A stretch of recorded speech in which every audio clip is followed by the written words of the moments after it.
Yo creo, si pensándolo así un poco despacio, que lo más significativo, una de las cosas más significativas, si empiezo por el comienzo de mi vida, fueron mis padres.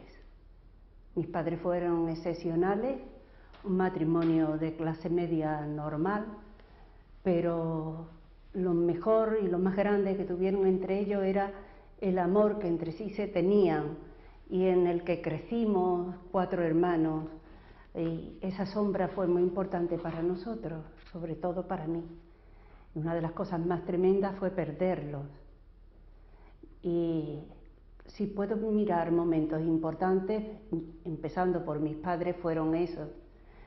Y yo empecé a abrir los ojos casi en medio de la guerra civil, o sea, porque en el 36 yo tenía 3 años y medio.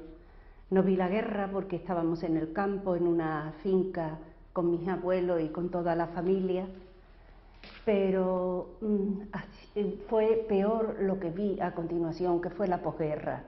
La posguerra fue muy dura, en el sur, en Andalucía, fue tremenda, pero pudimos pasarla por eso, porque lo pasamos cogidos a ellos y en una casa con lo imprescindible, pero sobre todo con el resguardo de su cariño. Y eso fue un acontecimiento importantísimo, porque yo creo que en aquella época, y tener el recuerdo de una infancia feliz dentro de aquello que era tan difícil, y vivir feliz entre esta pareja que fueron mis padres, para mí fue importantísimo, porque dicen que la infancia es la que luego te va a dar el rumbo de toda tu vida, y yo creo que a mí me la dio. Crecer en medio de aquellas adversidades y crecer fuerte, yo creo que fue muy importante. Luego el otro acontecimiento que fue muy grande también para mí fue cuando conocí a mi marido, el poeta Rafael León. Lo conocí cuando yo tenía 19 años.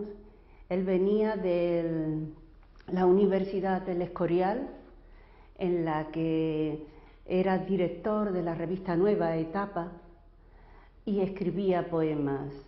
Era un chico muy culto, muy agradable, en fin, nos pusimos en relaciones, y yo creo que por ese atractivo que sentía por él, pensé que lo mejor que podía hacer era escribir poemas como él escribía. Y entonces, pues un día de ello le escribí un poema como un regalo. Fue una cosa tan extraordinaria que mi vida arrancó de ahí con la poesía. Antes yo había estudiado piano, pintaba también, o sea, el arte era una cosa que para mí era muy importante. Había crecido también en una familia donde mi familia eran arquitectos y constructores, y yo los veía a ellos en ese amor por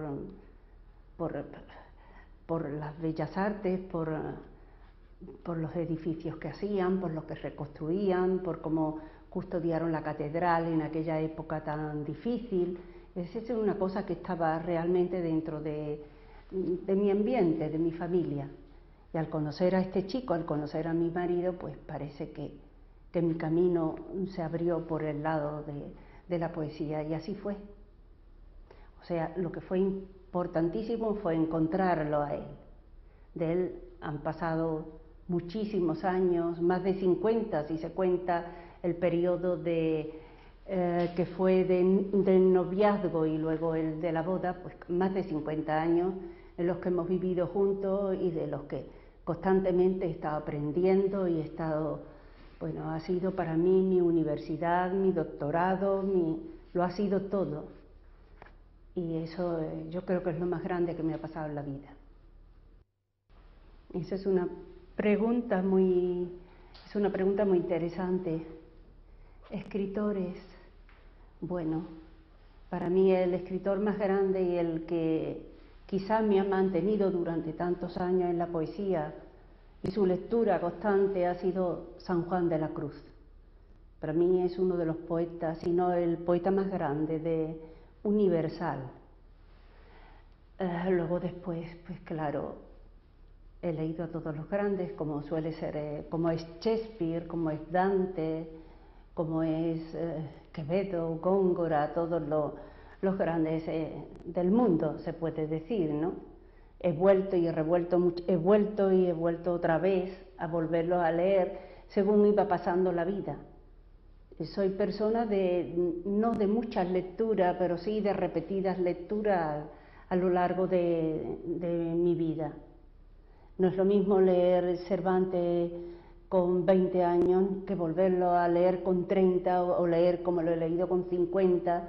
Cada vez encuentras en estos escritores tan geniales, encuentras matices nuevos y encuentras un libro completamente distinto. Así que yo creo que ellos son los que han formado mi vida, como es natural. Luego después, pues ya he leído a los ingleses, que me interesan muchísimo, los metafísicos, he leído los italianos, he leído franceses, he leído Rilke, Pessoa, son tantos que no recuerdo ahora exactamente el nombre en este momento, pero todos los más grandes que ha habido lo he leído y lo he vuelto a releer. Y un poco lo he dicho en la otra lectura. Yo creo que la generación del 27 también ha influido muchísimo en mí. No de una manera así claramente, porque yo no sé cuál será la influencia, eso lo tienen que ver los críticos más que yo, ¿no? Pero es que yo creo que con que leas un poeta en profundidad, por ejemplo, Machado o Aleixandre o Guillén, pues lees todos los anteriores porque todo viene en él. Es una corriente que llega hasta nosotros, en la que está incluido poetas que a lo mejor tú no sabes y sin embargo hay mucho de tu poesía en ellos. En tu poesía. Entonces puedes pensar, bueno, pero si yo no he leído con atención, por ejemplo, a Rilke, no a Rilke, sí lo he leído con mucha atención, a otros, por ejemplo, pues eso, a Machado lo leí en su tiempo, sin embargo la gente encuentra esa referencia tuya en tus poemas de ese poeta. Y a lo mejor de Rubén Darío, pero bueno, yo cómo puedo tener, no lo has tomado por Rubén Darío, pero te ha llegado a ti a través del 27, a través de hasta lo último que has podido leer. Entonces todo ese fondo, toda esa corriente, ese mundo llega a ti a través de ello, como tu sangre llega a ti a través de tus abuelos, de tus bisabuelos y de todas las generaciones anteriores.